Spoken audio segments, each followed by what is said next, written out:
ఓం గం గణాధిపతయే నమః. హాయ్ అండి, అందరికీ నమస్కారం.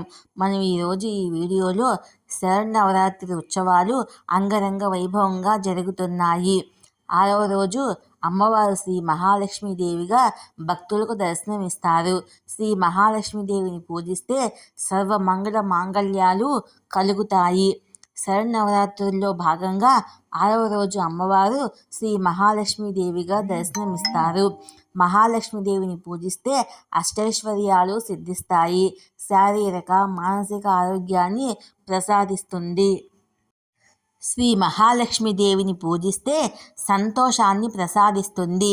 ముఖ్యంగా నవరాత్రి వేళ శ్రీ మహాలక్ష్మీదేవి అలంకరణలో అమ్మవారిని అర్చించిన వారికి సంపద, హోదా కలుగుతుంది.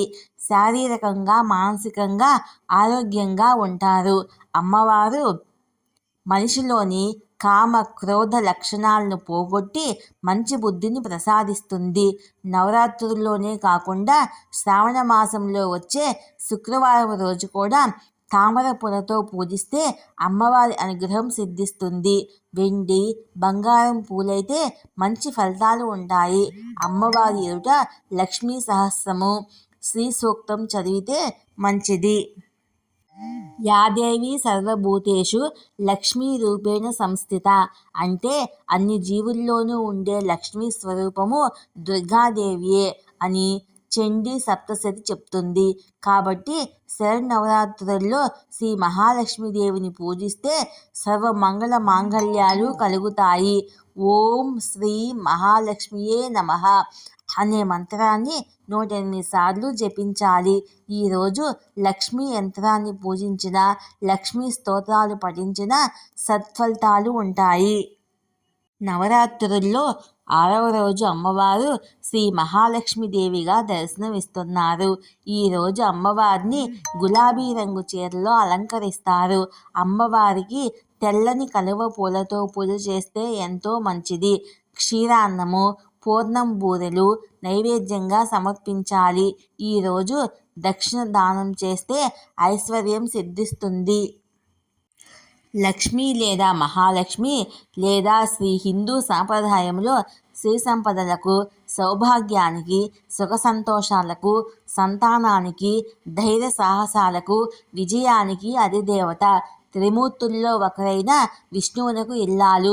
భృగు పుత్రిక అయిన లక్ష్మి దుర్వాసుని శాపవరమున క్షీరసాగర మథన సమయంలో ఉద్భవించింది.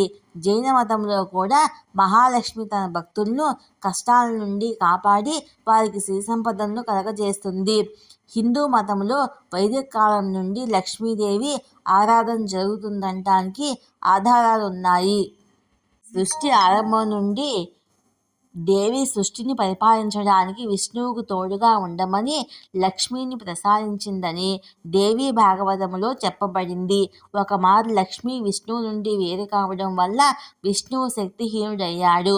అప్పుడు బ్రహ్మ అనతిపై భృగు మహర్షి తపస్సు చేయగా లక్ష్మి భృగువు ఖ్యాతిల కుమార్తెగా జన్మించింది. ఆమెను భృగువు విష్ణువుకి ఇచ్చి పెళ్లి చేశాడు కనుక లక్ష్మిని భార్గవి అని కూడా అంటారు. తర్వాత ఒకమారు దుర్వాసుని శాప కారణంగా లక్ష్మి వైకుంఠాన్ని వీడి పాల సముద్రంలో నివసించసాగింది.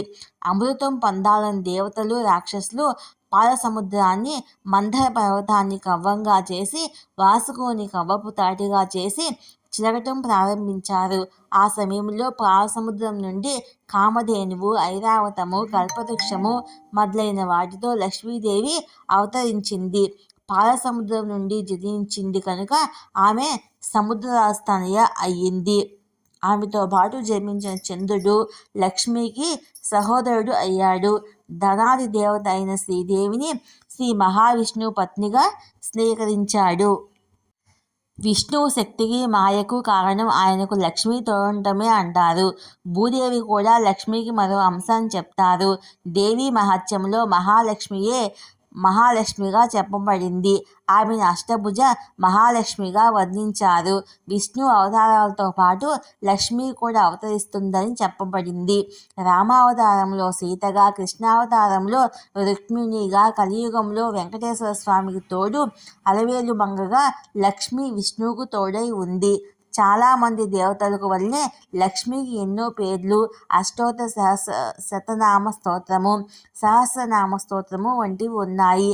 అధికంగా లక్ష్మిని సంబోధించే నామాల్లో కొన్ని లక్ష్మి, శ్రీ, సిరి, భార్గవి, మాత, పలుకుల తేనెల తల్లి, నిత్యానపాయిని, క్షీరసముద్ర రహస్య, పద్మపత్రాయతాక్షి, పద్మాసన, కమల, పద్మప్రియ, రమ, ఇందిర అనే నామాలతో లక్ష్మీదేవిని భక్తులు స్తుతిస్తుంటారు. ఈ వీడియో కనుక మీకు నచ్చినట్లయితే లైక్ చేయండి, షేర్ చేయండి, సబ్స్క్రైబ్ చేసుకోండి. ఈ వీడియో లాస్ట్ వరకు స్కిప్ చేయకుండా చూడండి. Please support me, subscribe me.